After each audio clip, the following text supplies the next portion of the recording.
अपने आका की पिटाई के बाद उनका मुलाजिम भी जंग से फरार हो गया। 360 ख़त्म किया, जो भी किया, पाकिस्तान की ऐसी खामोशी 70 साल में नहीं नजर आई कि हमने पहले 2-3 जंगें लड़ी हैं कश्मीर के ऊपर, और अगर इसके बाद भी कोई जंग होती है तो वो कश्मीर पे ही होगी। पाकिस्तान हिंदुस्तान पर इस तमाम जो सिफारतकारी कह लें, कुछ भी कह लें आप, इसका असर क्या हुआ? कोई असर नहीं। अमेरिका की रिपोर्ट आई है अभी टेररिज्म के ऊपर, तो मलबा सारा पाकिस्तान के ऊपर कि मैंने इतनी खिदमत की है पिछले 2 साल में अमेरिका की, उनको ट्रंप की कि ट्रंप मेरा हाथ पकड़ता है और रिपोर्ट मेरे खिलाफ आ गई है। सबसे ज्यादा नुकसान 70 साल में कश्मीर को इमरान खान की हुकूमत ने पहुंचाया।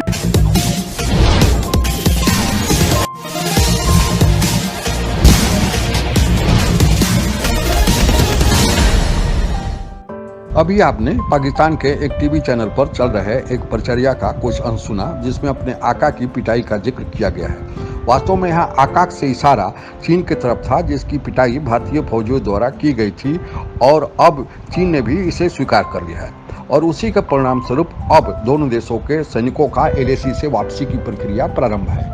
अमेरिका से यह उम्मीद लगाए पाकिस्तान बैठा था कि कश्मीर के मामले में, खासकर तथाकथित ह्यूमन राइट वायलेशन के मामले में, तो अमेरिका अवश्य ही पाकिस्तान का साथ देगा और भारत को दहशतगर्द देश करार देगा, पर हुआ उसका उल्टा।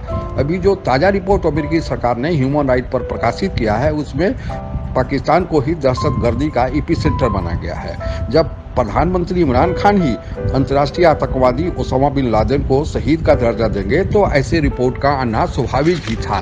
भारत के मुकाबले खासकर कश्मीर के मसले पर आगे क्या चर्चा हुई, आइए सुनते हैं। नासिर बिस्ताई साहब, विदिन 60 सेकेंड्स आपने मुझे अपना आंसर देना है। बताइए, आप समझते हैं जब से पीटीआई हुकूमत में आई है उस वक्त से लेकर अब तक कश्मीर के मामले पर पाकिस्तान की जो पॉलिसी है वो दुरुस्त समत में गामजन है? कहते दौड़ लगी है टिकर्स की, खबरों की, 2 की लगी। एक लगी पाकिस्तान जंग से फरार हो गया। अपने आका की पिटाई के बाद वो समझ रही है कि जुमला किसका हो सकता है कि अपने आका की पिटाई के बाद उनका मुलाजिम भी जंग से फरार हो गया। 1 और दूसरा ये कि इमरान खान ने ओसामा बिन लादेन दहशतगर्द को शहीद करार दे दिया। ये भी हमारा बेड़ा गर्क हो गया है। अब सोचते रहिएगा कितनी पाबंदियां आप पे लगने वाली हैं। सबको पता है कि बेनजीर भुट्टो को प्राइम मिनिस्टर बनाने से रोकने के लिए, गैर शरई करार देने के लिए, गैर इस्लामी करार देने के लिए ओसामा और नवाज शरीफ के ताल्लुकात थे। और ये इल्जाम भी लगता है कि ओसामा ने नवाज शरीफ को पैसे दिए थे। हमारी पॉलिसी बहुत क्लियर होनी चाहिए। अगर मगर नहीं चलेगा, अगर मगर नहीं चलेगा, ये हम कश्मीर से दस्तबरदार हो जाए। तो तारीख बहुत तल्ख है, तारीख बहुत जालिम होती है। तारीख अपने आप को महफूज रखती है, बचा के रखती है।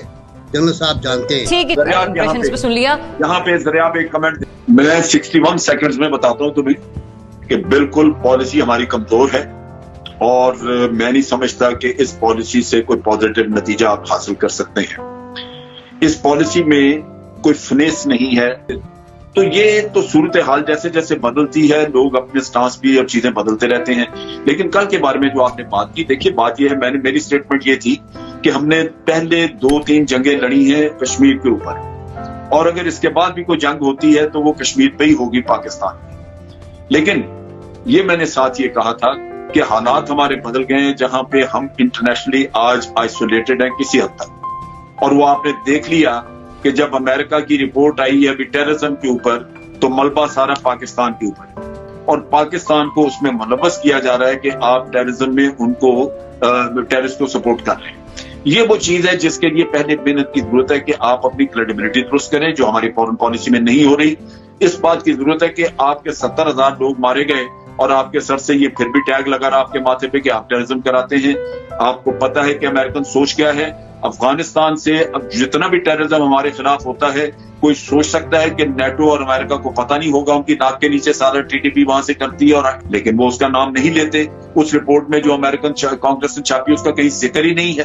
तो पाकिस्तान को एक डॉक में खड़ा किया हुआ है। जब तक एक अग्रेसिव पॉलिसी के जरिए आप अपनी क्रेडिबिलिटी दुनिया में दुरुस्त नहीं करते, आप दुनिया को ये बताते नहीं हैं कि जो कुछ कश्मीर में हो रहा है वो टेररिज्म नहीं है। यही पॉइंट है। हिंदुस्तान पर इस तमाम जो सफारतकारी कह लें, कुछ भी कह लें आप, इसका असर क्या हुआ? कोई असर नहीं। आप ये देखिए कि इंडिया ने जो कोशिश की, 2-3 चीजें बड़ी मोटी मोटी। एक तो ये कि कश्मीर के अंदर जो कुछ हो रहा है उसको दहशतगर्दी, दूसरा ये कि जो वहां पे आर्टिकल 370 खत्म किया तो उसको यूनियन टेरिटरी में कन्वर्ट किया, वो ये इश्यूज वो थे जिन्होंने खुद ब खुद इस किस्से को इंटरनेशनलाइज किया। हमारे लिए ये अपॉर्चुनिटी थी कि ये जब दुनिया में उठ गया किस्सा तो अब हम इससे भरपूर फायदा उठाएं, लेकिन हमने ये नहीं किया। नतीजा ये कि आज हमारी पॉलिसी है सिर्फ रिएक्शनरी। इंडिया कुछ कहता है, इंडिया कहता है जी पाकिस्तान से दहशतगर्द आते हैं, यहाँ पे लॉन्च पैड है। हम कह देते हैं जी हम रिफ्यूट करते हैं, कोई लॉन्च पैड नहीं है, अगले दिन खत्म बात, हम सो गए। ये चीजें इस तरह नहीं चलती। आप दोनों का पॉइंट आगे, मैं मुजम्मिल साहब की तरफ जाना चाहूंगी। मुजम्मिल साहब, 360 खत्म किया, जो भी किया, पाकिस्तान की ऐसी खामोशी 70 साल में नहीं नजर आई जैसे इमरान खान ने कर दी है।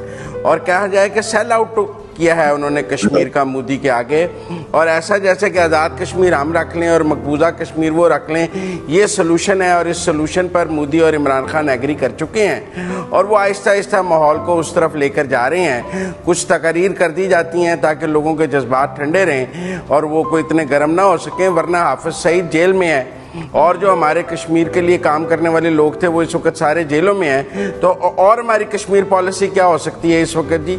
हमें समझ नहीं आ सकती। जिन लोगों ने कश्मीरियों के लिए जान दी, खून दी, उन्हें हमने जेलों में दहशतगर्द डिक्लेयर करके बंद कर दिया है, और हम मोदी की मदद क्या कर सकते हैं?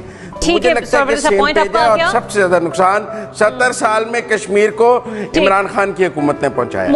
ये मेरा मतलब है कि उनकी खारजा पॉलिसी है, वो पुराने तो गालियां देने में और ताने देने का वो कोई मौका नहीं छोड़ते, अपनी तो वजाहत कर देते कि मैंने इतनी खिदमत की है पिछले 2 साल में अमेरिका की, उनको ट्रम्प की कि ट्रम्प मेरा हाथ पकड़ता है और रिपोर्ट मेरे खिलाफ आ गई है, और जिन भारतीयों को हमने टेररिस्ट डिक्लेयर करवाने की कोशिश की उसको भी ब्लॉक कर दिया गया है। ये मेरी पॉलिसी है, फॉरेन पॉलिसी, कि मैं अमेरिका के लिए इतनी गुलामी कर रहा हूँ, इतना काम कर रहा हूँ, और जवाब में वो फिर आज मुझे वही मार रहे हैं। वो पुराने क्या के लिए करते हैं? अपनी कारकर्दगी, अपनी पोजीशन तो वो जरा एक्सप्लेन करें कि ये 2 साल में उन्होंने किया क्या है।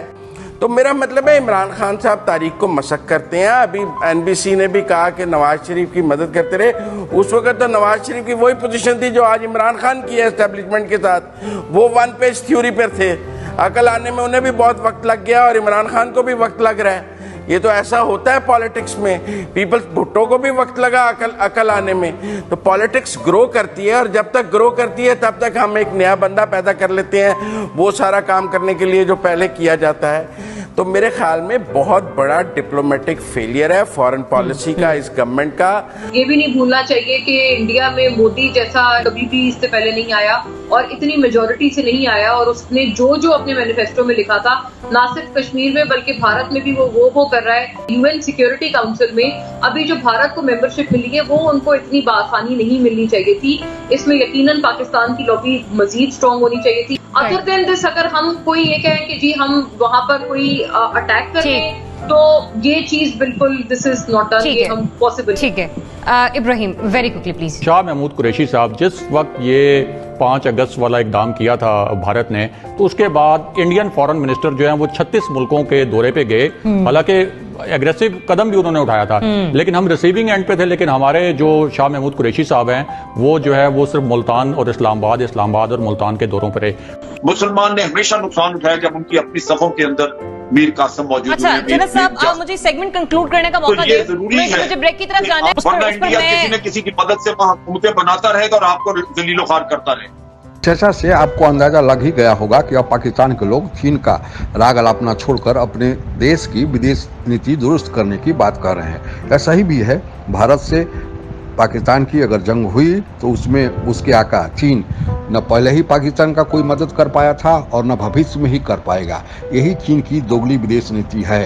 मेरे चैनल पर धर्म, ज्ञान, जीवन में सफलता के सूत्र आदि विषयों पर भी वीडियोज उपलब्ध हैं। कृपया इसका लाभ आप ले सकते हैं। अगर आप मुझसे जुड़ा रहना चाहते हैं तो कृपया मेरे चैनल को सब्सक्राइब करें तथा बेल आइकॉन को भी दबा दें ताकि मेरी नई वीडियोज की जानकारी तत्काल आप तक पहुंच जाए। धन्यवाद। जय हिंद।